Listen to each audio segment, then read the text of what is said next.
Jurassic Park picks up the mythology of genetic engineering and further develops it within the context of two contrasting worldviews.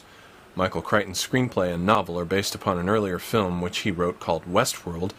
in which an amusement park that was composed not of dinosaurs but robots which resembled human beings escaped their planned systems of control and murdered all the park's visitors. In Jurassic Park, the classical scientific picture of a mechanistic universe is played off against the newly emerging holistic perspectives of dynamical systems theory, also known as chaos theory.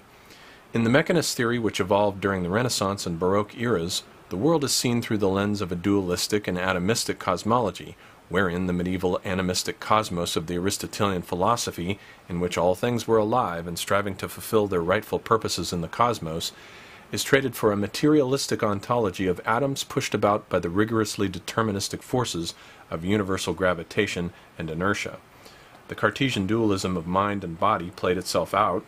as the larger dualism of an absolute distinction between the perceiving subject and the objective order of things. All the universe was thought to be a rigorous machine, totally predictable in the grand design of its course of events.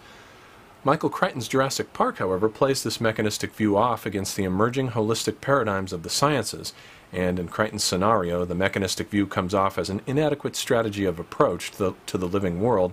of a wildly unpredictable and creative nature in which mutations occur suddenly. The perspective of chaos theory, represented in the point of view of the Jeff Goldblum character, is that rather of a holistic worldview in which patterns of process and vibration interlace to form a complex mosaic of nature, in which figures cannot be isolated and removed from the context in which they originate.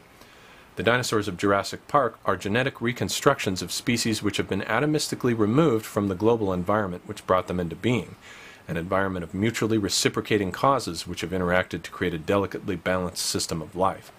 a system in which the atmosphere, biosphere, and the geological Earth itself have interacted to produce a unique world. Note that Spielberg ends his film just the way Melville ends Moby Dick, for the slash of the T-Rex's triumphant tail echoes the crash of Moby Dick's tail as it destroys the Pequod. Both stories, in contradistinction, for example, to Jaws, are repudiations of the classical dragon slayer myth in which a solar hero like Siegfried slays the dragon, as in the case of Spielberg's earlier film Jaws. Here the monsters emerge triumphant, and the heroes barely escape with their lives intact. The Dragon Slayer myth is the underlying myth of the mechanistic view of the universe, in which matter is overcome by external forces which push it about deterministically. Jurassic Park, however, shows what happens when such a mechanistic view of nature serves as the basis of removing particular species from their environments as though they were mere atoms.